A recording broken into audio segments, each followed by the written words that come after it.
हम लोग टेस्ट कराए थे, RT-PCR में निगेटिव आया जी रिपोर्ट, लेकिन फिर भी उसको न खाने में टेस्ट लगा है, न कोई गंध महसूस हो रहा है जी। और उसके अलावा और कोई सिम्टम नहीं है। तो हम लोग को क्या करना चाहिए, नहीं करना चाहिए, समझ में नहीं आ रहा है। कितने दिन हो गए उनको टेस्ट नहीं?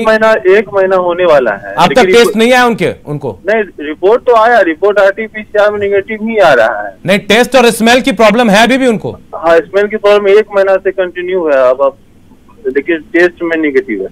चलिए, मैं डॉक्टर ए के झा से सवाल का जवाब चाहूंगा।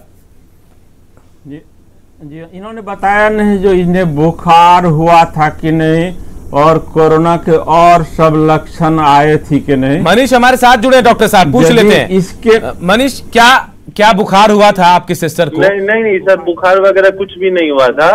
केवल उसे जब गंध सब महसूस नहीं हो रहा था तो हम लोगों ने जाके उसका टेस्ट कराया। टेस्ट में RT-PCR टेस्ट में वो रिपोर्ट में निगेटिव आया। टेस्ट और स्मेल को छोड़कर कोई भी लक्षण नहीं थे? नहीं, उसको छोड़कर कोई भी लक्षण नहीं, अभी भी नहीं है। चलिए डॉक्टर साहब से जवाब लेते हैं। करीब 25 से 30% जो है वो बिना लक्षण वाले रोगी रहते हैं, जिसको हमको लोग जो एसिम्प्टोमेटिक कहते हैं जी। उसमें जो है कोरोना के सभी लक्षण नहीं आते हुए भी इस तरह का कॉम्प्लिकेशन आ सकता है, जैसा इन्होंने बतलाया है। स्वाद और सूंघने की शक्ति का छीन होना जो है करीब 2 सप्ताह में ये लौट आता है, लेकिन कभी कभी जो है इसका अध्ययन भी हुआ है जो 2 से 3 महीने तक भी लग सकता है। इसीलिए जो है उसमें बहुत ज़्यादा इन्हें घबराने चिंतित होने की बात नहीं है। मल्टीविटामिन पौष्टिक आहार का सेवन करें और दोबारा जो है उसके चपेट में नहीं आवे, उसके लिए जो है कोरोना से बचने का सभी जो है प्रोटोकॉल जो बार बार बताया जाता है उसे जारी रखें। डॉक्टर ए के झा, ये कौन सी दवा लें? सबसे जरूरी है क्या कोरोना की दवा लें या फिर कोई नॉर्मल दवा लें? कोई स्पेसिफिक दवा नहीं है। मल्टीविटामिन जो है वो नर्व्स वाले आता है, नर्व टॉनिक आता है, वो ले सकते हैं। और पौष्टिक आहार, यदि हीमोग्लोबिन कम है तो उसकी दवा ले सकते हैं। किसी का कोई ऐसा नहीं है जो डिफाइंड रोल है। हाँ, जिसका कमी है शरीर में, जैसे विटामिन डी का किन्हीं को कमी रहता है, किन्हीं का विटामिन B12 का कमी रहता है, किन्हीं का हीमोग्लोबिन कम रहता है, तो इस सब को जो है दुरुस्त कर लेना है दवा खा करके। चलिए, एक कॉलर हमारे साथ गया से सुधा देवी हमारे साथ जुड़े हैं। क्या सवाल है आपका?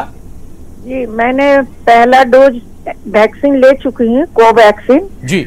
तो मैं दूसरा कब तक ले सकती हूँ? हम लोग के अभी लॉकडाउन चल रही है बिहार में। गया से बोल रही हूँ, शोभा देवी। चलिए, शोभा जी का सवाल है नसीब इकबाल साहब, क्या जवाब होगा? आपको इनको कितना दिन हुआ है लिए हुए? कितना दिन हो गया आपको लिए हुए शोभा जी? 22 अप्रैल को ली थी। 22 अप्रैल को लिया था इन्होंने। 22 अप्रैल। देखिए, जो बूस्टर डोज है, जो सेकेंड डोज है, वो आमतौर से 21 दिन के बाद आप ले सकती हैं एट द अर्लीस्ट। उसके बाद तो खैर कभी भी ले सकती हैं, लेकिन कम से कम जो ड्यूरेशन है वो 21 से 22 दिन है, मतलब 3 वीक्स के बाद आप ले सकती हैं। डिले ना करें, क्योंकि जो एक्चुअली जो एंटीबॉडी बनती हैं वो सेकेंड डोज के बाद ही बनती हैं। फर्स्ट डोज प्राइमर होता है, इसीलिए ये सोच कर आप निश्चिंत ना हो जाएं कि पहला डोज हमने ले लिया है और उससे आपकी एंटीबॉडी बन जाएगी। ऐसा नहीं होने वाला है, आप अभी भी एट रिस्क हैं। इसीलिए जैसे ही आपका वो 3 हफ्ते का ड्यूरेशन पूरा होता है, आप सेकेंड डोज बिल्कुल एट द टॉप प्रायोरिटी पे जाके दें। और ये इनका एक सवाल ये भी था डॉक्टर नसीब कि क्या ये जा सकती हैं, क्योंकि लॉकडाउन है और शायद मुझे जो अनुमान है उसके हिसाब से मेडिकल फैसिलिटीज के लिए कोई रोक नहीं होगी। हाँ, बिल्कुल जा सकती हैं। मेडिकल फैसिलिटीज़ के लिए आपको कहीं पे कोई रोकेगा नहीं, कोई तंग नहीं करेगा। आप अपने यहाँ चाहें तो वो लेके जा सकती हैं, जहाँ जो आपको मैसेज आएगा वो आप दिखा सकती हैं जो भी अधिकारी होंगे उनको। जी बिल्कुल, हेल्प यू आउट। तो आपके लिए वो पास का काम करेगा। डॉक्टर नसीब, एक सवाल मेरे जहन में भी है, प्लाज्मा थेरेपी को लेकर बहुत संशय की स्थिति आ गई है और ऐसा ये भी कहा जा रहा है कि ICMR इसे लेकर कोई बड़ा फैसला भी ले सकता है। क्या वाकई प्लाज्मा थेरेपी काम नहीं करता है कोरोना मरीजों पर? देखिए, प्लाज्मा थेरेपी, रेमडेसिविर और कई तरह की जो इम्यूनोमोडुलेटरी ड्रग्स आ रही हैं, जो नाम आ रहा है, टोसिलिजुमैब है और सब है, ये सब अभी तक किसी का भी रोल प्रूवन नहीं है। प्लाज्मा एक्चुअली क्या होता है, जो एंटीबॉडी, कोई रिकवर्ड पेशेंट है, एंटीबॉडी बन गई और उस एंटीबॉडी को हार्वेस्ट करके निकाल के हम किसी ऐसे पेशेंट में देते हैं जो बहुत ज़्यादा बीमार है, जो बहुत ज़्यादा उसकी वेंटिलेटर पे है या सांस लेने की क्षमता बिल्कुल ही जा रही है या कुछ भी उस पर दवा काम नहीं कर रही है, ऐसे पेशेंट में प्लाज्मा थेरेपी देते हैं। प्लाज्मा थेरेपी भी एक तरह की दो धारी तलवार है, ये बात याद रखें। वो एंटीबॉडी भी देता है और साथ में इम्यूनिटी, पेशेंट का इम्यून सिस्टम और लो कर सकता है। लेकिन एक्चुअली चूंकि हमारे पास बहुत ज़्यादा कोई प्रोवन थेरेपी नहीं है, तो इसीलिए ये सब चीज़ें दी जा रही हैं। कुछ पेशेंट्स को फ़ायदा भी करता है, नहीं भी कर सकता है, उसके रिएक्शंस भी हैं।